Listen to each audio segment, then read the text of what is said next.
আরে বেটা, তুমি একটু গাড়ি আস্তে আস্তে চালাও, আমার অনেক ভয় করতেছে। আরে মা, তুমিও তো ভয় করতেছো কেন? দেখো আমাদের কিছু হবে না।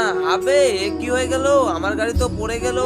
আরে আমি তো পানিতে পড়ে গেলাম, কিন্তু আমার মা কোথায়? এই তো আমার মা। মা মা, তুমি ঠিক আছো তো? আরে আমার মায়ের কথা শোনা উচিত ছিল, আমি কেন এত জোরে গাড়ি চালালাম? আরে কে কান্না করতেছে নদীর পাড়ে? যাই তো গিয়ে দেখি। ম্যাডাম, তোমার কি হয়েছে? কেন কান্না করতেছো তুমি? আরে কে তুমি? দেখো না আমার মা মরে গেছে, আমার মাকে সাহায্য করো তুমি। ম্যাডাম, তুমি কান্না করিও না, এই নাও তোমার মাকে আমি সুস্থ করে দিলাম। আরে ভাই, এ কি জলপুরি, তোমাকে অসংখ্য ধন্যবাদ, তুমি আমার মাকে ঠিক করে দিয়েছো। আরে বেটা, এটা আবার কে? এটা কোথা থেকে আসলো? ম্যাডাম, তোমার কি কিছু আর লাগবে? লাগলে বলো, তা না হলে আমি চলে যাব। জলপরি, আমার ইচ্ছা হচ্ছে যারা মাকে মন থেকে ভালোবাসে, ভিডিওতে লাইক করেছে এবং চ্যানেলটিকে সাবস্ক্রাইব করেছে, তুমি ওদের মনে ইচ্ছা পূরণ করে দাও। বন্ধুরা, তাহলে তাড়াতাড়ি করে সবাই সবার মনে ইচ্ছা কমেন্ট করো।